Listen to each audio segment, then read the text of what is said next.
Good afternoon, everybody. My name is Donna Fiesel, and I'm your host of Donna's Edge Talk Show, where truth matters. Thank you so much for watching every day, Monday through Friday, beginning at 1 p.m. Now, that's Central Time for all you folks who live out on the West Coast and the East Coast.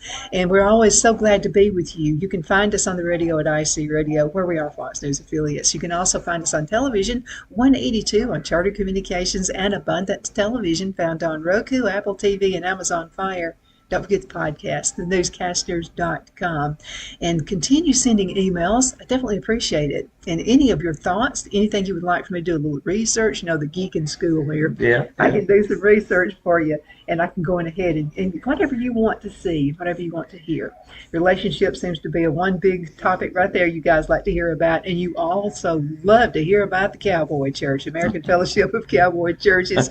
You know what? You're turning into a star. I didn't know that. Phillip, Guilliland, one of my best friends, and been knowing you for a long time. It's getting to be that way. Yeah. We're getting older, Phillip. That's right. That's right. But thank you for being with me on the show. My pleasure. You know, we're here live. We're at Twin City Used Car Sales in Gadsden, Alabama, one of our big sponsors. Great guy, Bobby Ledbetter, and my wife's still driving the car we bought for her from Bobby. So we let him pick it out. We just told him what we wanted, and he waited. He didn't say, "Well, I got it." He said, "Give me a few days." And a couple of weeks went by, and he said, "I've got just the one." And he did, and it was, and it has been very good, Well, Phil was looking for a truck, and he's very particular, my husband Phil, what he drives around. And so same deal with us. I said, no, now, Bobby, be looking out for a truck. You know how Phil is. He's techy and all that. And I said, the only thing is Phil wanted the one cab. He didn't want the two cab because he wanted, you know, for the front, I guess that's what you call it, the cab. Single cab. He wanted single cab. Oh, that's why I keep this guy around. Single cab. But all I could find is double cab. Yeah. And so Philip asked me, he said, why does Phil want the single cab? And I said, so he'd have a longer bed so we can haul more stuff. You know, so we're always doing stuff on the farm and what have you. And so he found one. It actually used to be Sheriff Nick Weldon's truck. Oh, yeah. I love Nick. He's a good guy, too. Yeah. And so he said, tell Philip to trust me on this one. I said, okay. So I get here, we're going to do another recording, and he said, what do you think Phil's going to say about this one? I said, he going to like it. So anyway, that is the one he wound up going with. Well, that's good. That's good. And that's the thing about Bobby is he will, just like you do, he will consult the customer, and he knows what kind of questions to ask, and he trains his staff to do the same thing. Yeah, yeah. Man, he's a good guy, too. He's just a good person. He's one of the few people I would just... I've got two friends, and him and Kerry Mitchell are the only two people I would trust to buy a vehicle. I'm sorry, it's just the way it is. That's the way I am. You know, he took a little time off, you know, for a few months, and I had other car dealers wanted to advertise with me, and I didn't do it. But it's about principle to me. Right. Because if I recommend somebody to you and you have bad taste in your mouth about that person, you're going to have bad taste about me too. So that's why we do this. That's why we have the wonderful guests we have on this show too, because that's what you guys need. You want truth and you want information, even if it hurts. Yeah. And sometimes it does. But we're in a, you know, pre-election. We're right here on the threshold of something that could be really good or really bad for our country. And man, I'm just anxious for it to be here and be over with. Not because I'm fed up with it. I just think we need some leadership in this country that we don't have right now. And I hope our people make the right decision, because it is here. I just turned 75 years old. I was in the 8th grade when they assassinated JFK. This is so critical. This is the most, by far, the most critical election that's happened in my lifetime. In my lifetime. Well, there are different platforms, and everybody has their core beliefs, what they definitely believe with in their heart. And I'm just going to say Trump has a different core beliefs than the other candidate, and she runs on abortion. I mean, and I believe a woman, should do what's right for the baby, is what I think. And I know a lot of people. There's a lady who is with it's an adoption service, and the reason she is with them, she also wants to save babies' lives. Mm-hmm. And so they have a women's care center also in Fort Payne, Alabama. And some wonderful ladies work there. And most of those ladies know what it's like to have an abortion. And they talk about how depressed they are. For years, Yes. they never get over it. Yeah, I've counseled with some of those. They are the hardest ones because it's a life of grief. You're grieving something, and I liken it to this, and I have done, and it's affected me tremendously. I helped people bury their children, and the last few years, and it doesn't matter what age they are. If some of my closer friends and are people my age, and they buried children that were younger than them, and that has. I talked to a lady yesterday, and it was a week ago, I think last Friday or 2 weeks ago, like one or the other. I helped in her daughter's funeral. She was 51 or 2. Another lady in our church, she buried a son who was 51 or 2, and they have a heart. So to me, these ladies they have that in common because they make a decision based on their selfish thought at the moment, and it never goes away from them later. I will say this, one of the great experiences I've had the last few years is there was two ladies that I've counseled with a good bit, and they both gave up a child. They were sisters. Their dad was a doctor, and they were people of faith, and they wouldn't do anything like that, but they gave those children up. And now, with all the testing and the communications that's available, those children have made contact and they built relationships with them, healthy relationships. It is amazing to me how that's worked out because they just they were teenagers in school, and their mother, who's passed away at the time, thought that was the best. See, their dad had already passed. Here's a lady, he got killed. He was a doctor, got killed in an automobile accident. And here was a lady that had a house full of kids, and she was doing the best she could do. And she said, I can't raise grandkids and kids all at the same time. So she done what she thought was best. To me, that's by far better than an abortion. And so, and it has worked out, really good. Really Women good. like that are my heroes. Oh, and we are close When you friends. don't abort that baby and you Yeah. give it a chance of life, Yeah. you're my hero if you've done that. Well, and the one that was in my class, we graduated from high school together, and she put this on Facebook even. So I'm not telling you a secret that somebody confided in me, but she told the story of her first trip to, and it was actually in South Carolina to where her daughter was, and she met her 4 grandchildren she didn't know she had.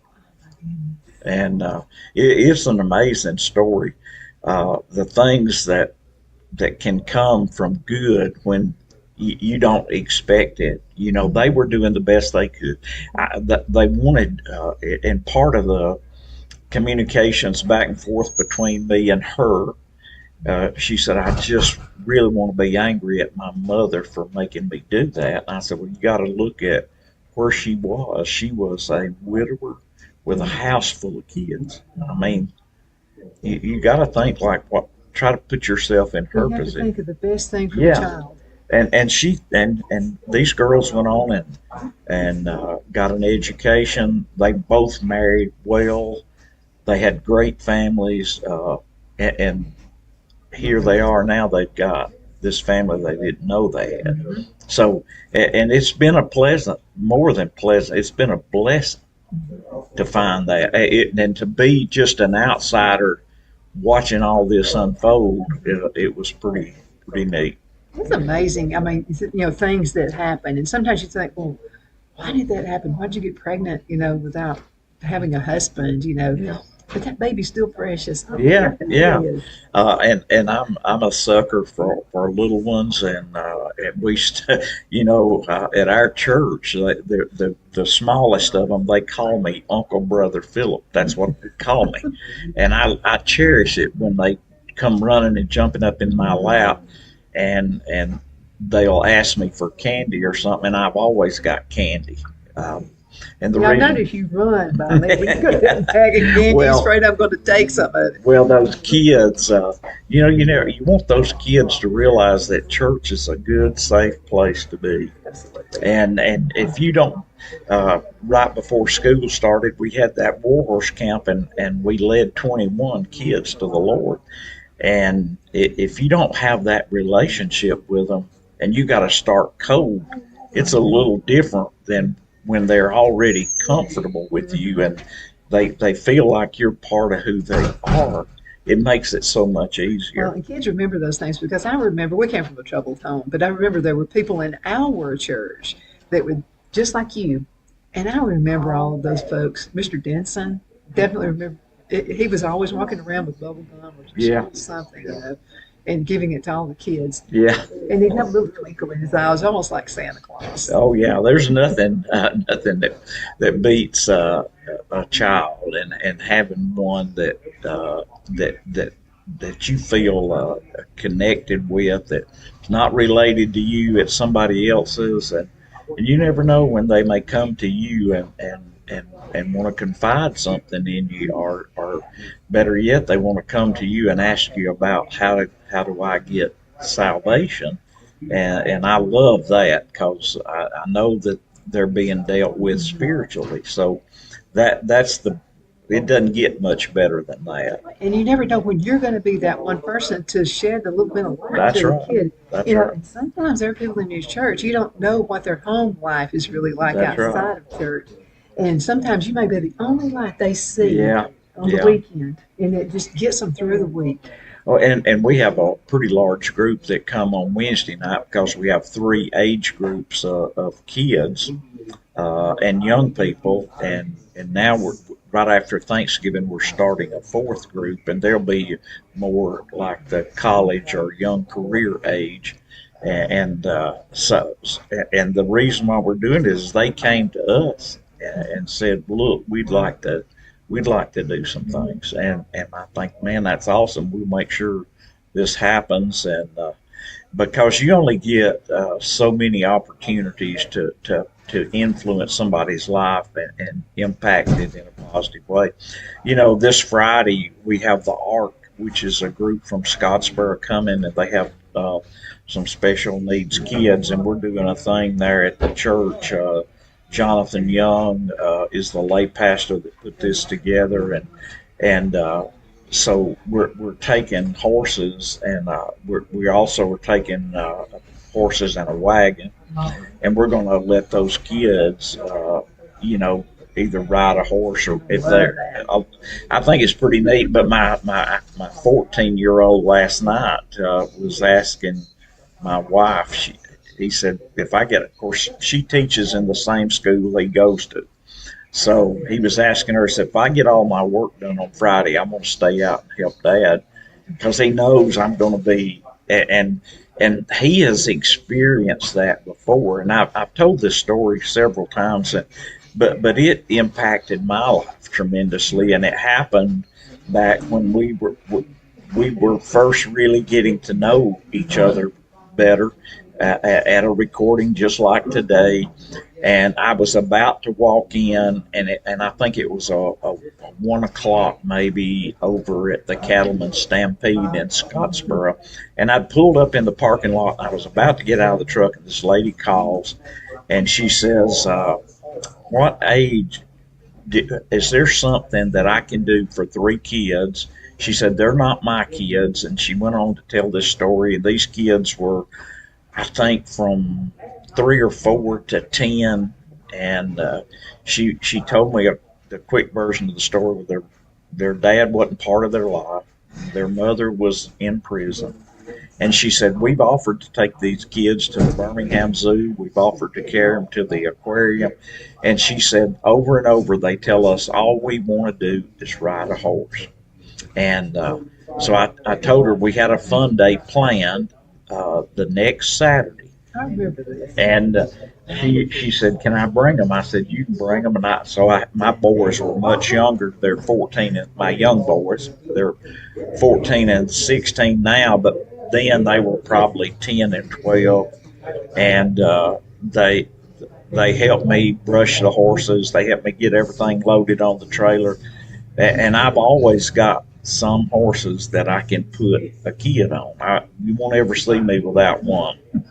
So we went over and we cleaned out the boys' closets, and we took all the old Western hats that they had outgrown and all the boots they had outgrown, and we outfitted all of those kids and led them around for 2.5 hours. And my boys were doing more of the leading than I was, but I can tell you, it was the delight of my day, and it spoke to me and my heart tremendously, because I've got some pictures of the smiles on those kids' faces, and they hadn't had a lot to smile about in their life. But I'm here to tell you that was a day, and with all their little Western hats, and they had them boot, and they got to keep them and take them home with them. So well, everybody won that day. You yes. won. You got to decide. The kids won. Your kids won. Oh, that was the thing. They had to be in a leadership role. That's why the youngest one wants to stay out Friday and help me, because he knows he saw what and really it's ministry. It's just doing ministry. Anything you do for somebody else because of what's in your heart is a form of ministry in my definition. So he's got the ministry bug in his heart. If the oldest one knew about it or was connected, he's got other things going on like basketball right now. They're about to start with that.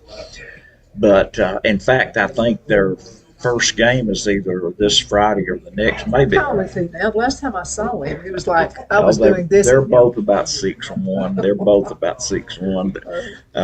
And I'm excited for it because I love to watch him play ball. He's pretty good at it. I love watching him, and the youngest one, of course, he just won the For Him junior buckle this year. He had a good year. He didn't even have to ride at the finals. He already had it won before we got there, and it was a big deal to him, and it done a bunch for his self-confidence, and I'm so thankful that he got to do that, and it really has stepped him up, and you can tell he's really connecting to things and seeing things because his confidence is so. At the end of the year, he rode 8 or 9 straight without getting bucked off, and he did get bucked off at the finals, but it didn't matter because he already had it won. So it was a blessing, and those people that do the For Hims and the Young Guns Rodeo and all these things that are done for kids, my goodness, what a blessing it is for those folks that do that, because we get to see. I didn't have that opportunity when I was growing up, but we found ways now to include ministry into it and to connect with kids, and we don't ever do those things without we share the gospel in some fashion. That's what Cowboy Church does. We found a way to do outreach that is pretty unique, and it's why we've been really blessed in what we've been able to do in East Tennessee and North Carolina. Uh, because we had cowboy churches in both places. So we carried truckload after truckload of supplies to them. And we've even had other churches reach out and people saying, we want to be part of this. And it was, and I don't know, maybe probably one of the great blessings was a man I worked for 24 years ago named Don. I think it's about right. Maybe it was, but it's somewhere in the 22, 24 years ago range. I worked for a guy named Don Mueller, and Don was a VP. And I worked for that company for almost 35 years before I retired, and it was a great job, and it was a blessing. Working for Don was a good experience. He was a pretty tough guy, but he was a very fair man. Mm-hmm. And you weren't going to be his favorite. He didn't have favorite. And I loved that. Run a business. I loved that. And after after he retired and I retired, we communicated a lot together, and I would say we're close friends. And Don, he sent money to help that cause significantly, and those are things that come back around to you. And he's told me, he said, since he retired, he said, and I don't know how much time we got in this session. Just about 4 minutes. We're going to go into a commercial break. Well, I'll probably save this for the next one, but you never know what something that happens today may affect something down the line in a positive way, or it can be a negative way, but it can be something really positive. That's why I always told my four sons, I've told them, do positive things, be about positive things. Don't let negativity control your life in any fashion. You're not miserable, believe me, I've been there. Yes, and we can all get there too. We can have a certain set of circumstances come to us, and it'll just rob us of doing something good, and it'll rob us of the joy in doing the good. It's the joy that we really lose, and you don't want to lose your joy. You don't want to do that. I wanted to mention Kaylee Johnson, who's with the Gadsden Mall. And so Kaylee, because of what happened in North Carolina, she called one day and she said, Donna, we've been getting supplies from everywhere to send there, but we don't have a way to do it. So I got in contact with you. It's great to have great friends. So I got in contact with you, and then Wormy, you got in contact with Wormy. And then, so Wormy comes down here with a big truck or big van or whatever it was he had. And see, all of that happened because here's Kaylee. We have no way to get it there. We don't know how to do it. And I said, I'll call Phillip Guilliland. She goes, yes, please call Phillip. Yeah. So then you had that work out. Yeah. So then a bunch of supplies came from the Gadsden Mall. Yeah. Yeah.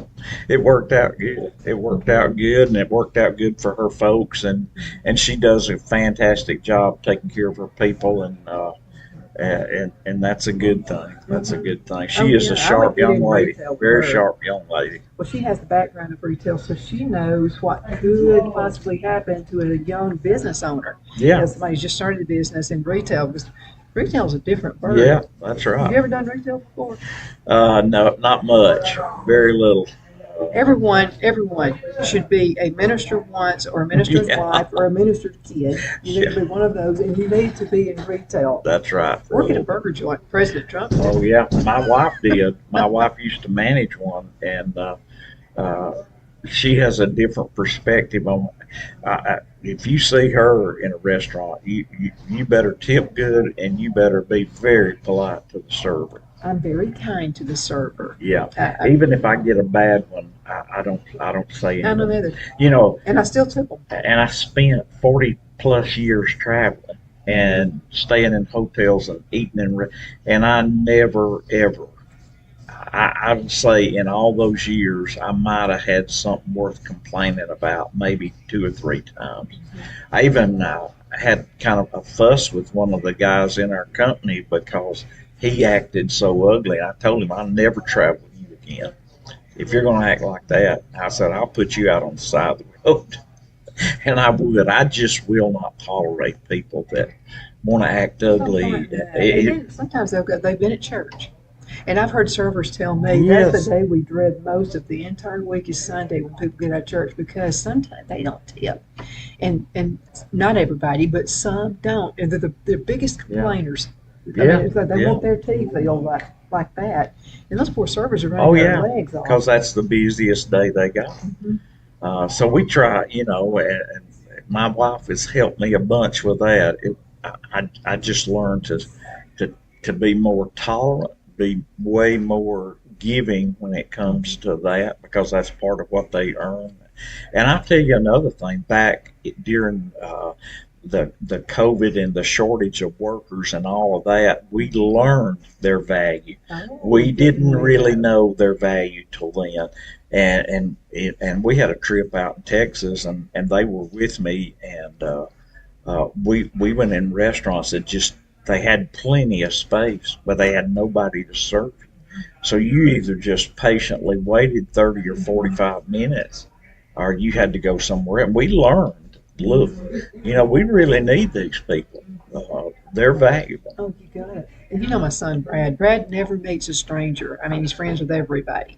And so every time we go where they live, up close to Raleigh, North Carolina, he knows all the servers. I mean, they've been to every restaurant over there, and he has a relationship with them. Instead of asking them, I want my tea refilled or water or whatever, he just goes over there and pours it himself, and they let him do it. Yeah. And the first time we did I said, son, what are you doing? And he said, oh, they know me here. And they'll just pass by and say, hey, Brad, how's it going? But he tips good. Yeah, that's the thing. And even at the AFCC, we're encouraged to be generous. Even though we're on travel and we're on an expense account, we're encouraged to be generous. And I don't know how many times that we've been in a restaurant, several of us sitting at a table, and a server come up and they say they've already taken our orders and they're coming to give us refills and say your order's almost ready. Is there anything you need? And somebody will say, well, we're about to say the blessing. What can we pray for you about that? I have seen servers break down in tears at that. I've watched that happen more than once. Yeah, so almost always they'll say something. They have some need. My mother just found out she's got cancer. My daughter is about to get a divorce, or they're struggling. They've got it's just a whole array of things that go on in people's lives. And anymore, we are so busy, we don't pause enough and ask somebody, what is it that I can pray for you about? We need to slow down and be part of somebody's encouragement for the day. And we're all part of a busy world. It only takes 2 minutes. Yeah. I mean, I love my postal lady, and I don't rarely see her because I'm just not at home. But a couple of times lately, I bumped into her because I was either putting something into the mailbox, and she is the sweetest lady. Her name is Sharon, and Sharon told me one day that her shoulder was hurting, that she was afraid she was going to have some kind of surgery on it. I said, do you mind if I pray for you? And she said no. And then a couple of weeks, it was last week, I was headed to the post office to mail one of those checks to the AFCC that had been sent to me from Don Mueller, and I was headed to the post office. I wanted to get it sent out there, and here she comes, and I said, well, I'm just going to give it to her. So I just handed it to her, and she was almost in tears, telling me how much she appreciated that. She said, I am doing so much better. And she said, I just love, and she is a sweet, sweet lady. And I know people in our church that work in the same post office, and they told me, said, there is nobody like her. She is the sweetest lady to everybody. And We need to cut those people some slack these days because they are so overwhelmed. Mm-hmm. Absolutely.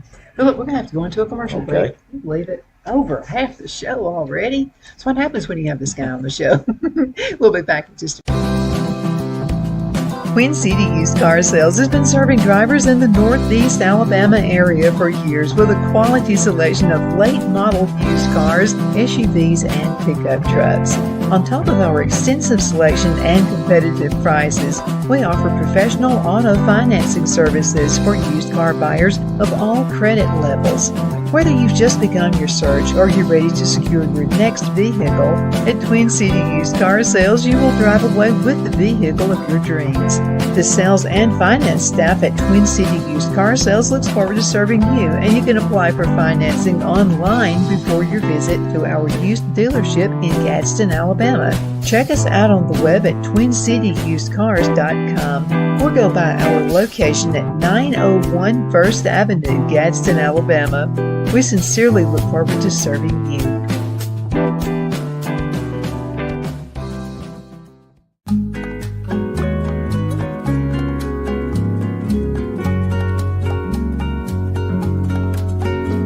At Lamone's Mexican Restaurant, located in Henniger, Alabama, and voted Best Mexican Restaurant of DeKalb County, Alabama 2020, we're here to serve you with authentic Mexican cuisine. Order easily online by going to lamonsmex.com or call 256-657-3999 to place your order. We're open Sunday through Thursday 11 a.m. to 9 p.m. and Friday and Saturday 11 a.m. to 10 p.m. Whether you're celebrating a cozy date night for two or a celebration for a crowd, at Lamone's you'll love our atmosphere and friendly servers. Thank you for dining with Lamone's Mexican Restaurant.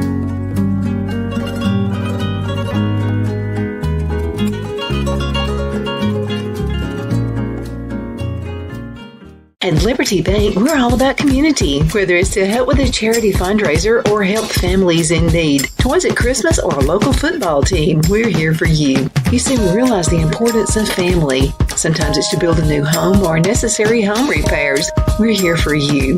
If you like the feel of a small town bank with all the conveniences of a big city bank, we're here to serve you. You will find us at any of our convenient locations in DeKalb, Marshall, Etowah, and Blount counties in North Alabama.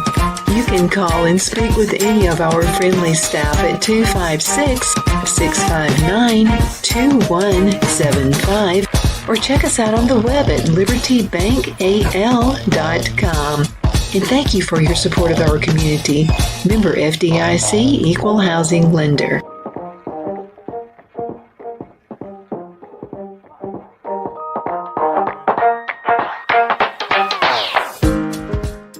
Good afternoon. We're back. My name is Donna, and I'm your host of Donna's Age Talk Show, where truth matters. Thank you so much for watching every day, Monday through Friday, beginning at 1 p.m. Central Time, as we get to ride home with you in the afternoon. You and I have been riding home with people for many years now. That's right. That's right. It's always fun to have Phillip Guilliland with us. He is with the American Fellowship of Cowboy Churches. It's where we go to church. And so, yeah, I'm always proud that, and this is the way it goes. Something's going to happen in your life every week, and then I'll think about it Sunday morning, and I'll just kind of do like a little analysis of the week, and it's a God thing. Yeah. So you will say something that will give me an answer. Mm. And it always seems like you're looking right at me when you say it. And I'm like, because I'm one of those, a house has to fall on me, okay? I mean, I'm that type. But you'll look at me right when you're saying it, and I go, bingo, that's what I needed to hear. Yeah. Well, I think most of the time I think I'm saying it to myself, whatever it is. You're handing it to me, and I appreciate it. I just wanted to tell you. Well, thank you. I wanted to tell this thing about, I do love telling good stories. I do love telling a positive story. So back several years ago, I worked for this guy. His name's Don Mueller. And he didn't tell me all this till after we'd both retired, and he was a good guy to work for. Like I said, he was pretty firm. He was fair. He had no favorites. Nobody was going to be his go-to guy. Everybody got treated the same, and I loved that. I loved it. But anyway, he he told me this after retired. We were bought out. The company was bought out by really one of the largest companies in the United States in the year right at the end of 2000. So at 9/11, the next we had this big meeting right after, just a week after 9/11. We were at the corporate office in Indiana, and all of these new corporate people came in, and so we had this new CEO, even had a new CEO, and none of us knew anything about kind of what they expected. And there's a big conference room full of us. And so we're in there, and he's telling me this years later. It didn't happen then, but it was right after 9/11, and we had, as long as I've been with CTB, we had always started our meetings in prayer, and I would not let that go, being right, especially right after 9/11. And he told me later, he said, and I just stopped before we got started. I just stopped, and everybody, I said, look, we always start these meetings with prayer. And I thought, man, they'll either fire me or else. Sometimes you just got to take a stand. I've been preaching about that for 3 weeks now. What is it that you're going to take your stand on? So he told me later, he said, I thought to myself, who is that old cowboy sitting in the back that wants to lead us in prayer? And he said, but boy, he said, I really appreciated it. And he said, since after we worked together and I got to know you, he said, I really, and of course he is the guy that sent several checks to help us with supplies that we were carrying into North Carolina and East Tennessee, and he's just a good guy and a veteran, and you know, the corporate world, sometimes you lose, if you're not careful, you'll lose what you're made of because you're trying to appease people and don't know exactly where. But you know, I guess part of it comes with aging. Man, I just didn't care. I think there comes a point in time when, and we're at a crossroads in our country now where people need to take a stand and stand for something that is biblical, the biblical truth. People sometimes ask me, so who are you going to vote for? Who? I said, I'm going to vote for the one whose party platform closest lines up to the Bible. That's who I'm going to always vote. So if you're telling me that you're for abortion and you want all these other liberal agenda things, I can't go down that road, because what's inside of me is connected to the truth of God's word. That's the purest form of truth known to man is God's word. And I just can't go down that road. I have to stand with his word. I always seem to go for the person that seems to be talked about the most and lied about the most. Yeah. Because I've had to go through that, and I know what it feels like. And so I always tend to think, they're bad-mouthing this person. Yeah. I think you need to do a little research. Yeah. And not believe every single thing. Oh, you certainly can't listen to the news and discern anything, because they all have an agenda that they're operating from. It's terrible. It is the worst thing. I mean, I grew up in the days of Walter Cronkite. I'm sure he was liberal, but we didn't know it. Well, you couldn't tell it because he was reporting the news like it was. It's not that way today. You would lose your job back in the day if you reported something false. That's right.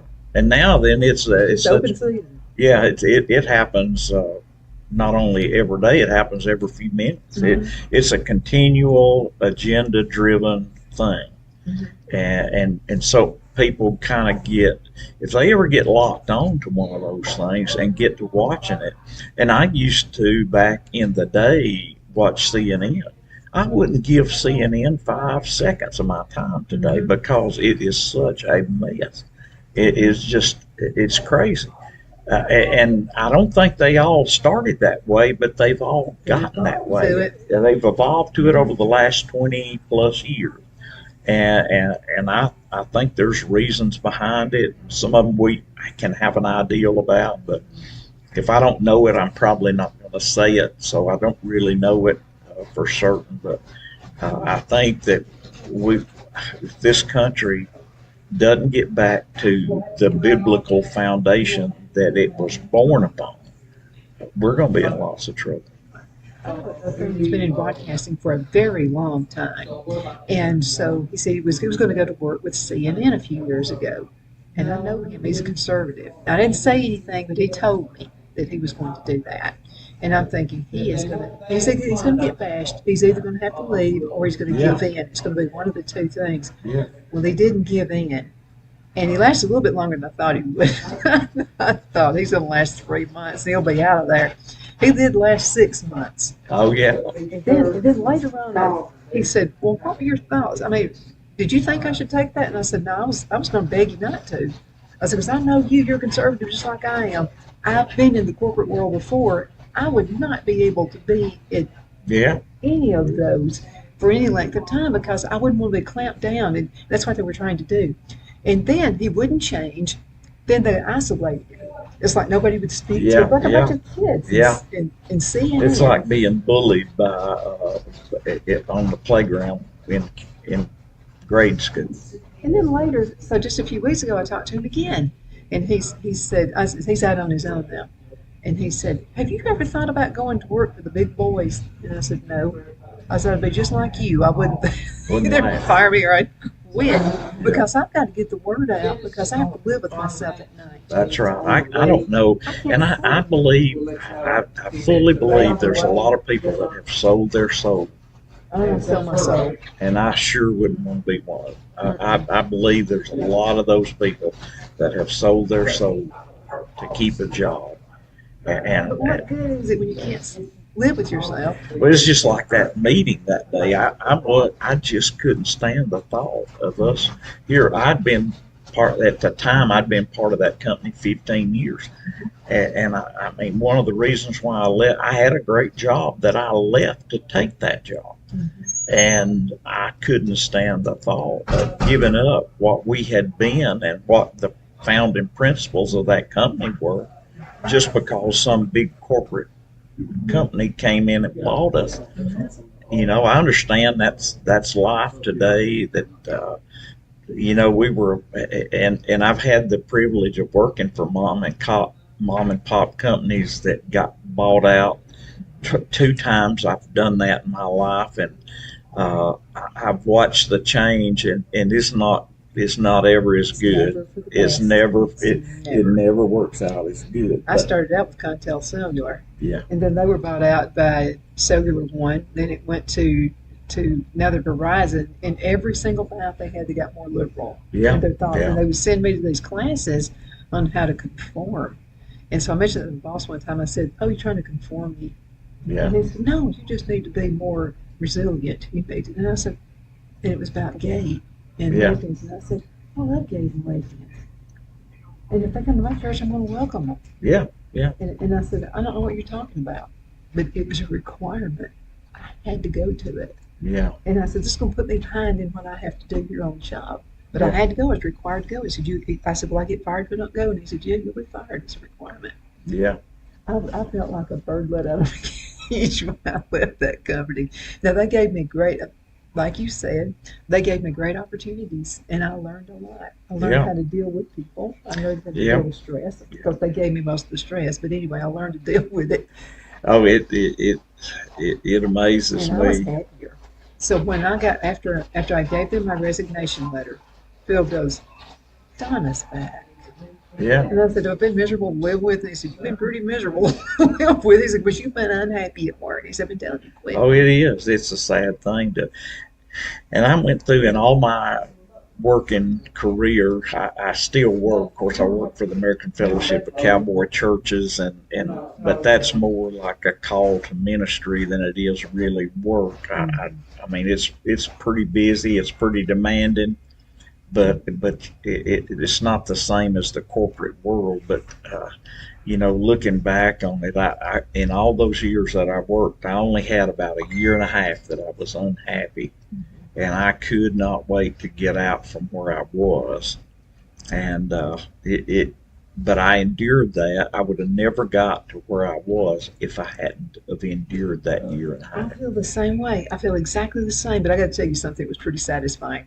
So I turned in my resignation letter, and they would pipe through music, not through a regular radio station, because they didn't want the advertisements coming in. So it was pop music, and there was a song that was popular at that time because I heard it every single day. Give me one reason to stay here, and I'll turn right back around. And right when I gave that guy my resignation letter, that song came in, and I went like this, and I looked up at the speaker, and I looked at them.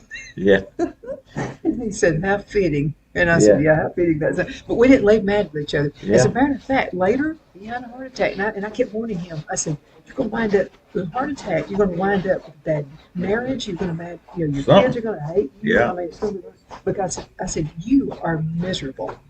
And I said, you are a wonderful person, but this job is making you miserable. He felt like he was Oh, under the it gun will. all the It time. will. It will. He wound up with a heart attack, and you wrote me the nicest letter telling me how much you appreciated me working for him all Yeah, those years. yeah. So, but it's hard sometimes, you think, well, I'm a Christian, I'm living another life, I feel like, I'm enduring things. You don't want to isolate. So how can you, because you've been there, how can you be in a business setting and not isolate people because you have different beliefs? Well, you can't give up who you are. You never. The main thing, nobody wants to have to fight every day at work. Nobody wants to Oh, be in a constant turmoil. Uh, and I've watched people do real. I'm not the best one at it. I would tell you, I would say something. I couldn't. I wasn't always a preacher. But but he has a nice I kind couldn't face. I couldn't certain things that I just couldn't swallow. I couldn't swallow. Uh, but I think you can do it in a way that you need to stand up and be counted. And over the years, I've learned to do that and maybe not do it so harshly as I've done it. I've done it not that long ago, but it's when we were up in North Carolina that first trip, and we had trouble getting our stuff in because of the what was going on, and I was afraid to even talk about it. I was afraid to post it on social media, and I thought then I said, "Goodness, are we this bad in this country that we can't that churches cannot even take things to people that are starving and But needy?" yet, people in other countries could be helped with Yeah, it. yeah. You could send like You, ammunition to other countries who could use it to and you destroy us couldn't with. take food and water into a place that desperately needed it because of the government. Uh, I can tell you all that stuff that you've been told. A lot of it was true because we saw it firsthand, and we sent guys up there that waited that carried horses that they wanted to go in the mountains and look for people. You'd have to have a horse to do Well, that. but we had them and we sent them, and they stayed there 4 days and never turned. They sent them back home. They wouldn't give them a permit. They wouldn't give them permission. You had to have a written permit, and they couldn't get one. They wanted to control that whole thing. Uh, and a government that controls everything is usually called a communist government. Yeah. And I remember being in school in the fourth grade, and I remember Miss Anderson talking about communist countries, yeah, and she talked about Hitler. That's back when the teacher would actually teach yeah, those things. yeah, I was scared to death. I thought, yeah. and then I thought, how can an entire nation of people vote for that? Oh, I'm telling you, I we're can closer see to it that. right now in this country than we've ever been. We are so close to it. And if you don't believe it, you should have been there. You should have seen what a lot of those people on the front line saw. You'd have known then. Well, a lot of times, okay, we're a selfish country. I mean, face it, we are. So a lot of times we only think about now, what's in it for me right now. Yeah. But what you need to be thinking about, what's in it for your kids and your grandkids. Amen. Amen. That is so true. Being so selfish for yourself. I mean, because what kind of a country do you want your kids and grandkids to live in? Well, you know, it was so. I tell you, it was bad enough that I called my son, my oldest boys, and asked him, if I get locked up here, which one of y'all can get here the quickest?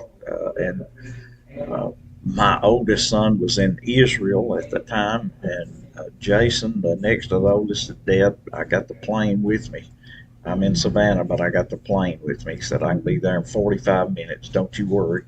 If I need to, I'll come get you.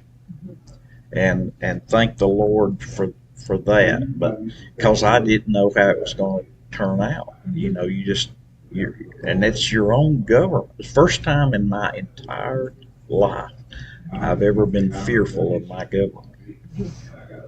But I was that day is when we carried the first thing supplies up there, and there I wasn't the only one. There was other people the same way, but you know they kind of recanted after there was such a rebellion over the way they were treating churches. Then they recanted and said, well, churches are exempt from what we're trying to do. But what in anybody's right mind would make you think a church would do a harm? Yes, I don't know. I don't think it was about control. It wasn't about, it was all about control, is what it was about. But they weren't able to, and this is okay. Everybody laughs at me. My dad was a Democrat, my mother a Republican, and when they would go vote, they went anyway, even though they knew they would walk out the door saying, "I don't know why we're doing this. We're canceling each other out." Yeah. But anyway, they went. So that's one important thing I really got out of their relationship is whatever you still vote, you still do that. So there was a year that Papa Bush, I call him Papa Bush, ran for office. I didn't really care for him. Nope. He was always talking about the one world order. And then he was running against Bill Clinton. I didn't like him. So that left Ross Perot. Yeah. I voted for Ross Perot. I kept that away from my parents for years, as I knew what they'd say. You just threw away your vote. But I had lived with myself about this. And I'll tell you what got me with Ross Perot. You know, he had some employees that had been kidnapped. And you all need to look this up, okay? Yeah, It's on the I know internet. Do some it. research. Do research. You're right.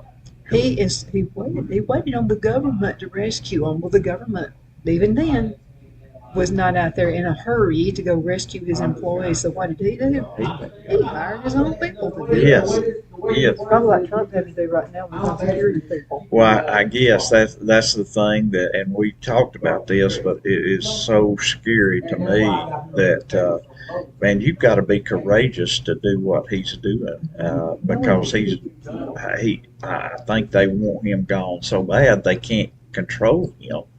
The ones that want to be in control cannot control him. They can't buy him because he's.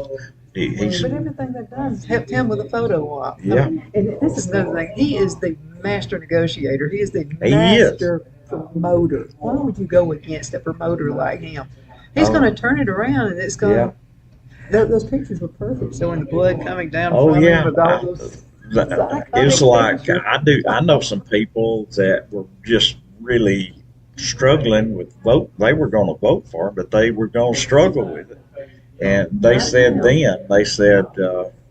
you know, that just sealed the deal for him because whether like him or not like him, that done it. But then again, if God puts his protection, his hedge of protection, well, I think that's the thing. Because if he had not turned his head, if you don't see God, if you don't see God in that miracle, you won't see God in any miracle. His opponent. There were two kids that were at one of her events. Yeah. And they said, Jesus Christ is Lord. That's all they said. Jesus Christ is Lord. And she called them out and said, you're at the wrong event. Yeah. There's a smaller event I saw it. right down the road. Yeah. Boy, and I would She's taking a backlash on that. Lord, I would hate to be, I don't want to pass judgment on anybody, but I can tell you right now, that sounds like the words of somebody headed for a bad, hot place to me. It does. I mean, I can't believe that. I mean, there are people I don't agree with totally 100%.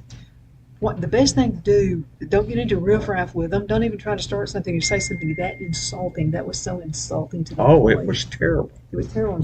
I mean, And you saw that. What you saw was the real who she is. Is what you saw.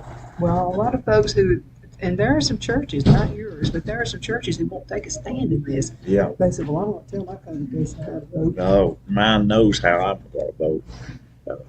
They know. They know. And, it's sad that it's come to this, but it is the great divide of my lifetime, the great divide. We were in Anderson, South Carolina, and so I told Phil we were going down the road, and I said, stop, Phil, stop.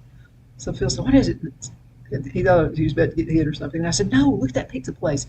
And I think I sent you the pictures. And so they had, it was like this flashing sign, and it said from the jailhouse to the White House, and then it said Make America Great Again. And his restaurant was covered. Yeah. And I'm pretty sure there were some liberals in there too. Yeah. But that didn't stop his business. No. And then I passed by and saw other restaurants with just a few cars. Yeah, I'm not gonna not be transparent. The people are not gonna not know who I stand for, what I stand for. My kids and grandkids are not gonna say, "Well, my dad was fake." They're not gonna say he wasn't who he said he was. The one thing that I want them to know, besides the fact that I love them, is I want them to know exactly the principle I stand on. I brought this up in a sermon a couple of weeks ago. I was at the Dixie Nationals when Aaron Tippett came out with that song, "You Got to Stand for Something or You'll Fall for Anything." And the first line of that song is he said, "Daddy didn't like trouble when he came his way," and it goes on to and I'll just paraphrase, say he'd be standing on the side of right. Whatever was right, that was the side that I knew my dad was. I want my boys and I want my grandkids to say, he may have not have got everything right, but he would always try to stand on the side of right. I love to promote really good people, and there's a couple I wanted to, before we leave. One is Ann Eubank, and she's on the show all the time. And Ann has made enemies, and I worry about her life sometimes because in the wrong places. Well, she was running for office. It's for a state board of education position and didn't win, and nobody would have been more qualified than her. And sometimes that's what happens. She didn't have the money coming in, the other two had. Yeah. Well, the one that won was the one who was given the most money with donations. And to me, that was she would have been ideal. Yeah, yeah. But she's done research. She has manuals that she has put together. It's sad. Sometimes that happens, and it happens more often in the hometown or state races, local political races. I think that happens more often. Some people say it doesn't matter who's in your local city council or who your mayor is, but I think it's very. Oh, I do. I believe it is. I believe it does. I still believe it does.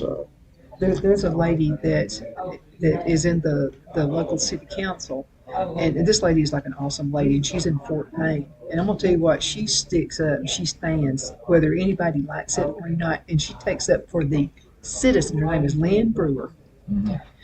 And she sticks up for the citizens of Fort Payne. Yeah. And about illegals or anything coming in, citizens come first. Yeah, and that's what we need to get back to is taking care of ourselves first. We have destroyed this country with them open border policies, and the one. And I just refuse to say her name. I'm sorry. I just won't say the candidate's name.